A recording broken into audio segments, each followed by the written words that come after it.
Do you like mysteries? To wander through the enigmatic mist of the inexplicable? Great. I'm Merc, and here you'll find what you're looking for.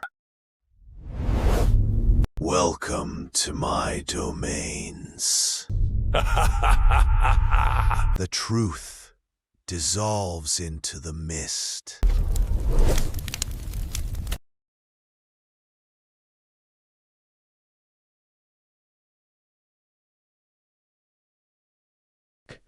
The stories begin in silence, always in silence, because those who hear the first sound rarely live to tell what came after. They say that in the dark roads of Central America something waits for those who return home late, something that chooses its moment carefully, appearing only when fear begins to whisper in the back of the mind. People call it El Cadejo, a creature shaped like a dog but soaked in shadows so dense they swallow all light around them. Some describe its eyes as burning coals, others swear they glow like dying stars. All of them agree on one thing: once it starts following you, turning around will only make it worse. What makes this creature different from every other legend is that it is never alone. It comes in two forms, the white one and the black one. One protects, the other destroys. Yet no one knows which one they will meet until it is too late. The white Cadejo is said to walk beside those who wander drunk or exhausted, guiding them home when their consciousness begins to drift. Locals say it keeps a silent distance, never attacking, never speaking, simply watching as if guarding a fragile truth. Meanwhile, the black Cadejo follows with hunger in its steps, its breath cold enough to rot hope itself. Many believe it feeds on moral weakness, tracking those who break promises or betray neighbors. Others insist it simply hunts anyone unlucky enough to cross its path. The oldest tales repeat the same warning: if you hear footsteps behind you and they match yours perfectly, do not look back. The Cadejo walks in sync with its victims to confuse the senses, creating the illusion that the night gained rhythm. Travelers report that the air thickens when the black Cadejo approaches, as if the world itself tries to hold its breath. Some swear they smelled sulfur moments before feeling something scrape their ankles. Survivors describe being paralyzed by a presence they could not see, but could feel, a presence weighing down on their spine, demanding acknowledgement. They say resisting the urge to look is what saved them, because those who turn around rarely return with eyes capable of focusing again. The origins of the Cadejo are as murky as the shadows it drags behind. One version claims the creature was born from a curse placed on a rebellious youth by his own father, condemning him to wander forever between worlds. Another suggests that the Cadejo is older than humanity, a guardian spirit twisted by centuries of forgotten rituals and broken pacts. Some historians suspect its figure may come from pre-Hispanic beliefs that merged with colonial fears, forming a creature that represents both punishment and protection. What makes the myth so persistent is that it does not remain stuck in the past. Reports continue to appear today, spreading across rural towns and urban streets alike. In Guatemala, witnesses claim a black dog with glowing eyes roams highways at night, appearing and disappearing before drivers can react. In Honduras, people speak about a white dog that waits outside bars, walking beside men too drunk to stand straight until they reach home safely. Police officers have been recorded saying they followed a dog through a remote trail only for it to vanish in front of them. They swear they found no tracks, no breath marks on the fogged air, no trace that anything alive had been there. And yet, one officer admitted that when he reached his car, the back door was scratched from the inside. Some encounters leave behind physical signs that defy explanations. Car roofs dented downward as if something had landed on them. Deep claw marks carved into concrete walls. Even livestock found lying perfectly still, with no wounds except faint scorch marks near the hooves. In regions where belief in the Cadejo is strongest, locals refuse to walk alone at night, claiming that these traces prove the creature is not metaphorical but material. They say it adapts, listening to the fears of each generation and shaping itself accordingly. A creature that evolves with the human psyche could indeed leave impressions on both the world and the mind. Perhaps the most unsettling stories come from those who claim the Cadejo communicates without speaking. Witnesses describe feeling compelled to follow it, as if an invisible thread pulled them toward somewhere they were not meant to see. Others recount being overwhelmed with sudden terror without knowing why, moments before the sound of claws scraping rock emerged from behind. One man from El Salvador stated that he felt his thoughts being invaded by impulses that were not his own. He described it as a quiet suggestion that became a command, pushing him toward the edge of a ravine before a second presence intervened. When he turned slightly, he saw a white figure on one side and a darker silhouette on the other. Both vanished before he could focus. The duality of the Cadejo gives it a place unlike any other entity in regional folklore. It is neither fully evil nor fully benevolent. It is a mirror, reflecting the state of those who encounter it. The idea that two entities, identical in structure but opposite in purpose, roam the same world suggests something unnatural is at play, something that observes humanity through a lens we are not meant to understand. The more stories collect, the more patterns appear where logic should not allow them. Travelers separated by decades and countries describe the same breath, the same heatless glow in the eyes, the same perfectly synchronized footsteps in the dark. And if so many people share identical descriptions, the question becomes unavoidable. Is it all coincidence, or is the Cadejo walking a path that repeatedly intersects with ours? The night deepens, and with it the boundary between the solid ground beneath the viewer and the unseen world around them grows uncertain, as if the dark were waiting for a moment of hesitation to reveal what truly walks within it. El Cadejo becomes less a story and more a presence, an entity whose myth has lingered for generations because no one has ever fully outrun the chilling feeling that something watches from just beyond the light. As travelers recount how their footsteps echoed in strange rhythms, or how a second set of steps appeared behind them, even when the road was dry and empty, the fear evolves into a pattern too consistent to ignore.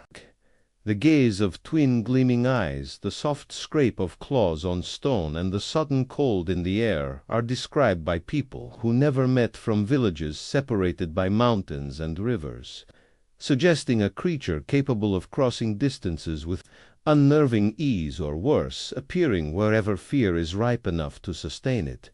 While many insist that El Cadejo Blanco protects the weary and shields the vulnerable, others describe its presence as unsettling rather than comforting, its silence too deliberate, its movements too precise, as if its kindness were a mask concealing intentions yet unspoken.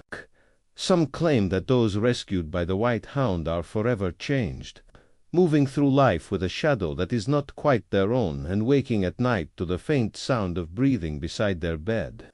It raises a question only the boldest dare to consider, whether salvation offered by a supernatural force is truly salvation if it binds you to its world.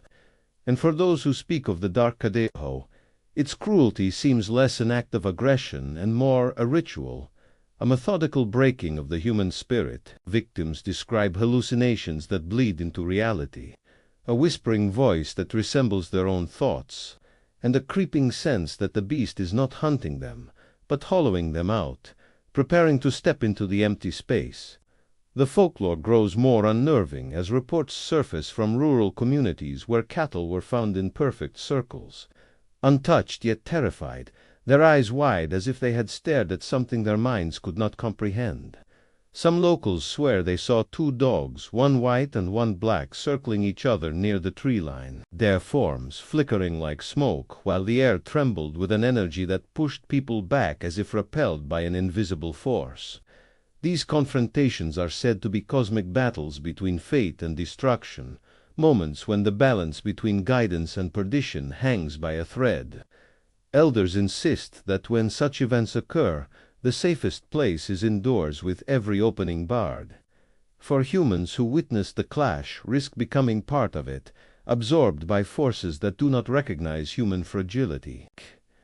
Meanwhile, travelers continue to report stray dogs appearing on long roads, watching from the periphery, some with glowing eyes and others with fur so pale it seems to reflect moonlight even on cloudy nights. Many of these animals vanish the moment someone attempts to approach them, leaving only silence behind, as if they were never physical beings to begin with. As the viewer imagines themselves walking alone through a narrow road flanked by trees so dense they swallow the moon, the image of El Cadejo becomes impossible to dismiss.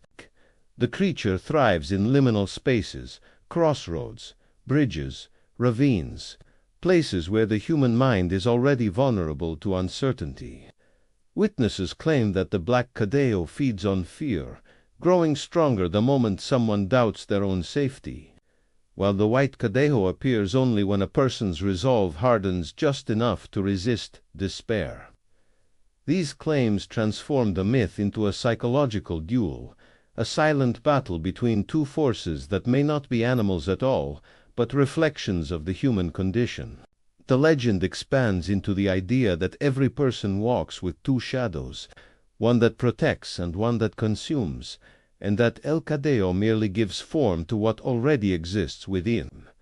Researchers who have tried documenting the myth often report unsettling experiences of their own, such as equipment failing without explanation or audio recordings containing low growls that distort the surrounding soundscape. Footage captured during field investigations reveals fleeting shapes in the background, silhouettes too large to be ordinary dogs yet too smooth in movement to be human, raising the possibility that something unknown roams the forests and roads of Central America long after people believed the stories had faded. But the most disturbing accounts come from those who insist that El Cadejo does not just follow travelers, it chooses them, marking individuals who carry unresolved guilt, unspoken grief, or suppressed anger. These emotional fractures seem to attract the beast, drawing it near like a predator tracking a weakened pulse. Some victims describe dreams where a massive hound stands at the foot of their bed, watching without blinking, as if studying their soul rather than their body. As the presence of the creature grows in the narrative, so too does the unnerving idea that the myth may have originated from something older than human. Culture, a primordial guardian or tormentor that adapted to the languages and fears of different generations. Ancient carvings found in caves depict beings strikingly similar to the Cadejo, with swirling patterns around their eyes and elongated limbs, accompanied by symbols associated with transition between worlds. These carvings predate local folklore, suggesting a lineage far older than expected, one that may have been integrated into the region's spiritual framework as time passed. And yet, despite countless attempts to rationalize the tale, the testimony of those who encountered the creature remains difficult to dismiss because the fear they carry is unmistakable. It is the kind of fear that lingers in the breath, in the trembling of the hands, in the way their eyes lose focus when recalling the memory, as if their mind refuses to fully relive what happened. The story tightens its grip on the viewer as the tension escalates, driven by the realization that El Cadejo is more than a narrative of good versus evil. It is a reminder that something ancient still walks beside humankind, choosing when to reveal gentle guidance and when to unveil unfathomable darkness. The viewer may begin to question whether the creature is watching them too, not as prey, but as a participant in a silent ritual passed down through countless nights of whispered warnings. The creature could be just outside the frame of consciousness, waiting in blind spots and shadows cast by flickering lights, testing whether the person observing the legend is prepared to face the reflection it brings. In the end, the myth becomes a mirror, and the audience is left to wonder which of the two hounds walks closest to them, guiding their steps or waiting for their moment of weakness. Did you like this mystery? And what is your theory? Leave your thoughts in the comments.